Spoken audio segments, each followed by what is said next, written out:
Ouça agora Crônicas da Paisagem, com Jorge Herman falando sobre a cultura do meio ambiente.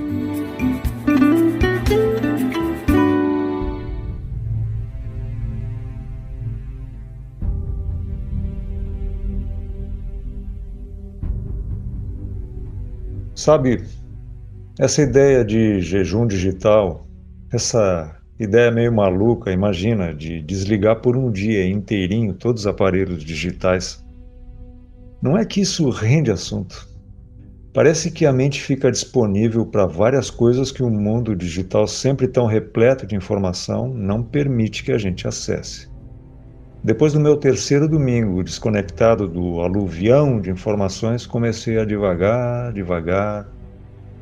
rever caminhadas e me vi voltando 1, 2, 3, 4, 5 décadas. Tive tempo para isso. Por isso, lembrei da tranquilidade de uma certa noite de verão em Porto Alegre, no remoto ano de 1968. Naquela noite em que minha idade tinha só um dígito e tudo se estendia em longos espaços e tempos, o Brasil jogava contra a Polônia.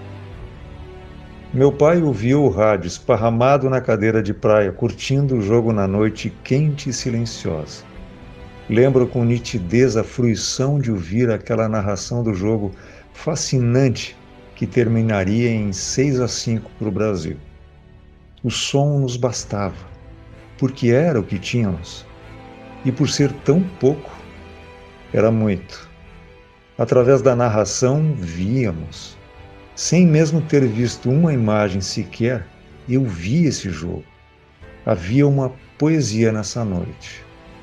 Meu pai ali fora, e eu brincando, ouvindo e imaginando. Imaginação. Imagem em ação. Naquele tempo não conhecíamos o tédio. As imagens daqueles 6-5 no dia seguinte talvez estivessem nos jornais ou na televisão, não me lembro. Mas se estavam, eram em preto e branco. Pálidos retratos de uma realidade que se coloria na imaginação, nossa grande companheira. Houve um tempo, um tanto mais para trás, um tempo em que eu ainda nem havia sido pensado, em que meu pai vivia num mundo quase todo em preto e branco. Nessa época, era ele o menino. Nesse tempo, a televisão era algo inimaginável no Brasil. Mas havia o cinema. E no cinema as pessoas se encontravam e viam filmes, porque não havia outro lugar onde se pudesse ver um filme. Nesse tempo, quando as pessoas tinham ainda menos distrações do que o meu tempo de guri, ainda assim não existia o tédio.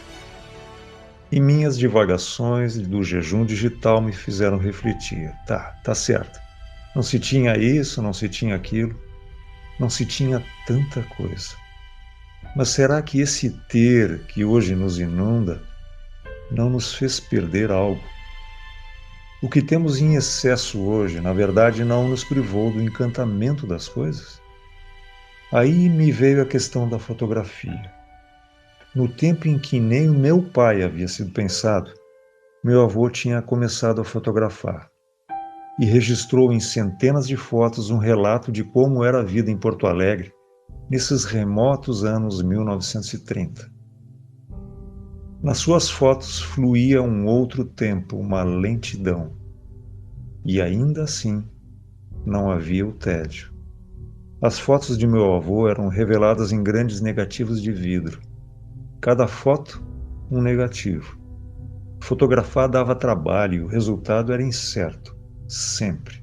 Apenas na sala iluminada, com uma pouca luz vermelha, ele poderia saber. Mas era justamente isso. Era justamente nessa incerteza que morava a magia. Cada foto tinha esse valor de ter dado certo entre tantas chances de ter dado errado. E voltei mais ainda no tempo, quando foi a vez do meu bisavô ser um menino. Com a mesma idade em que eu pude curtir a companhia do meu pai, ouvindo um jogo que acontecia lá do outro lado do mundo, ele viajou com seus pais para esse mesmo lado do mundo. Foi de navio, porque avião ainda era coisa mal imaginada. Mas para o menino foi apenas viagem de ida. Quando voltou, depois de anos de internato, não era mais menino e havia aprendido a não sentir saudade. Em outros aspectos também era outro esse tempo. Mas as pessoas sobreviviam, encontrando dentro de si próprias a força para sobreviver. E por isso não havia tédio. Meu bisavô, esse que deixaria o filho na Alemanha no tempo em que também foi menino, não sei por que linhas tortas um dia, atravessou o mar num navio mercante. Mas sozinho, sem pai nem mãe. Tinha 12 anos e, por estranho que possa parecer, era grumete. Sabe-se lá por que maus tratos um dia decidiu fugir, indo parar nos confins do Bonfim, além da várzea da Redenção. Isso deve ter sido lá por 1850. E o menino sem história viu-se acolhido por uma família no caminho do meio. Tornou-se homem na marra, na resiliência. Esse já era o tempo das infâncias sem fotos, das memórias que se teciam nas histórias contadas a cada noite. Nesse tempo, as noites começavam cedo, pois a luz era pouca e o ciclo do dia era imperioso. Ainda assim, não havia tédio. O que não se tinha não fazia falta. Como faria falta o que sequer era mal imaginado? Esses tempos eram piores? Convenhamos, eram sim. Porque afinal, olhamos para eles com os olhos de hoje e não há como ser diferente. Mas foram estas pessoas que nos trouxeram até aqui, até este tempo mal imaginado, onde tudo há em excesso. Tempo de distrações, de adiar as dores inevitáveis da vida, de sentir tédio e fastio, ou não. Neste tempo, por diversas razões, é possível também não sentir tédio. Porque vivemos numa torre altíssima, um mirante de onde podemos olhar com cada vez mais nitidez para esses passados cada vez mais remotos. Uma oportunidade que humanidade nenhuma em qualquer tempo da longa história jamais teve. Que saibamos olhar com nitidez para essa gente que nos antecedeu é maravilhoso. Na história das pessoas há uma chave para o entendimento do que há pela frente.